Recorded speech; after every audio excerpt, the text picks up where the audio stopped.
Assalamualaikum warahmatullahi wabarakatuh. Saya akan menjelaskan cara kerja maserasi. Pertama itu siapkan sampel, kemudian masukkan ke botol. Masukkan pelarut etanol 96% hingga sampel terendam. Kemudian diaduk kemudian disimpan di tempat yang tertutup atau dengan suhu ruangan selama 3 hari. Setiap sehari diaduk kembali, kemudian ditutup rapat dan disimpan. Setelah 3 hari, ampas dan masaran dipisahkan. Kemudian ampas yang tersisa direndam kembali dengan etanol 96% hingga terendam. Kemudian diamkan selama 24 jam.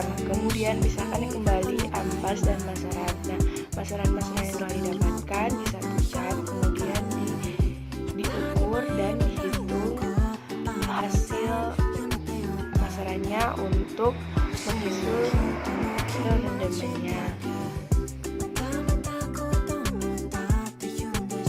Assalamualaikum warahmatullahi wabarakatuh. Perkenalkan, nama saya dari Fakultas Akustika dari Selatan. Di sini saya akan menjelaskan cara kerja dari alat mekanik vakum untuk mendapatkan ekstra kental. Cara kerja yang pertama yaitu kita siapkan dulu ekstra cair dari proses maserasi. Kita masukkan ke dalam labu alas bulat, sambungkan pada mesin rotari, jepit hingga kuat.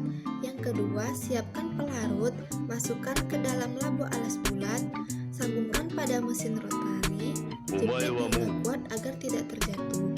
Yang ketiga, kita pastikan selang kondensor tersambung pada pompa vakum dan selang kondensasi yang terdiri dari selang masuk dan selang keluar untuk mengalirkan air juga tersambung. Yang keempat, masukkan aquades ke dalam bejana penanas air untuk proses penguapan dan penapasan dari ekstrak cair tersebut. Lalu atur ketinggian dari labu alas bulat yang berisi ekstrak cair. Pastikan permukaannya terkena pada air yang ada di dalam bejana penanas air. Yang kelima, pastikan semua kabel yang terdiri dari kabel pompa vakum dan kabel rotari tersambung dan ketat. Klik tombol on dan atur suhu sekitar 50 derajat Celcius selama 60 menit. Kita lihat alat tersebut berputar dan kita tunggu hingga mesin tersebut berhenti berputar dan waktu pun selesai didapat ekstra kental. Baiklah teman-teman, berikut hasil penjelasan saya mengenai rotari vakum berikutnya akan dijelaskan oleh teman saya. Terima kasih. Halo, perkenalkan nama saya Radina Apriani. Di sini saya akan menjelaskan tentang fraksinasi. Fraksinasi itu apa sih? Fraksinasi adalah proses pemisahan kuantitas tertentu dari campuran padat, cair, pelarut, suspensi, dan atau isotop. Dan pemisahan senyawa berdasarkan tingkat kepolarannya seperti nonpolar, semipolar, dan polar. Corong pisah fungsinya untuk memisahkan dua komponen atau larutan yang berbeda berat jenisnya. Nah, untuk bagian alat ini yaitu ada penutup, ada tabung reaksi, dan keran penutup. Untuk bahannya yaitu ada ekstrak T dan kloroform. Pertama-tama dimasukkan dulu ekstrak T-nya, baru setelahnya dimasukkan kloroform sampai terbentuk dua lapisan ekstrak T dan kloroform. Seperti pada gambar ini. Nah, setelah itu kita digocok seperti cara menggocoknya itu seperti ini.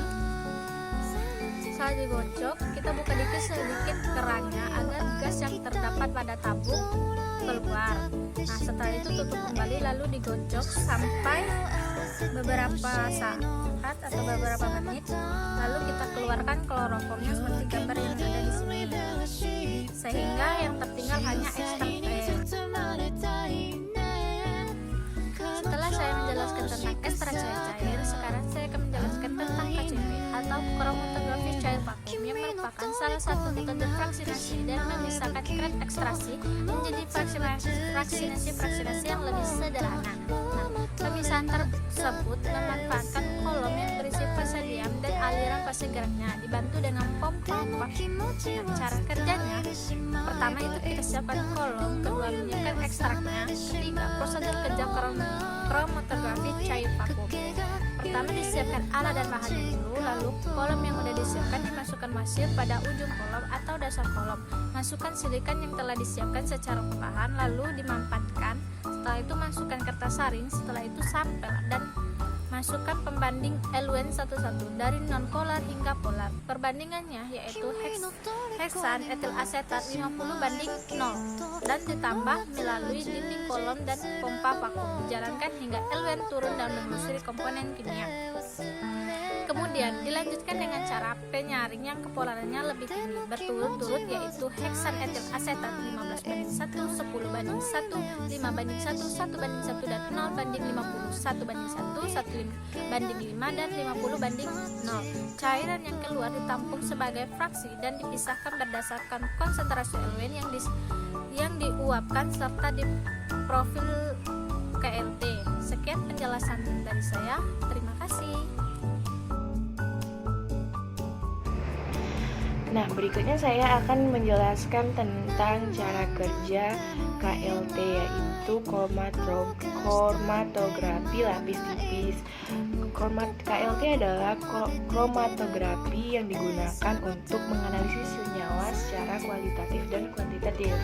Nah, prinsip kerja KLT itu adalah memisahkan senyawa analit berdasarkan kepolarannya. KLT dilakukan pada selembar kertas, kaca, plastik atau aluminium foil yang dilapisi selulosa atau silika gel atau aluminium oksida. Cara kerjanya adalah sampel ditotolkan pada plat KLT, kemudian dicelupkan pada eluen atau fase gerak. Terus ditunggu hingga plat KLT terelusi sempurna. Amati bercak noda pada plat, kemudian hitung rendemennya. Sebenarnya dari Prodi Farmasi semester 4. Di sini saya akan menjelaskan cara kerja dari alat LT preparatif. Yang pertama, untuk penyiapan sampel, siapkan alat dan bahan yang akan digunakan, kemudian ambil fraksi dari hasil kromatografi kolom dengan perbandingan eluen metanol kloroform 7:3. Kemudian totolkan pada lempeng kaca dengan ukuran 20x20 cm secara berhimpitan. Untuk penyiapan eluen, yang pertama, buat perbandingan eluen metanol dengan kloroform 7:3 dan dihomogenkan. Kemudian masukkan dalam chamber dan dijenuhkan terlebih dahulu. Kemudian untuk penyiapan fase diam, siapkan lempeng dengan ukuran 20x20 cm, garis lempeng dengan batas atas 0,5 cm dan batas bawah 1 cm dengan menggunakan pensil.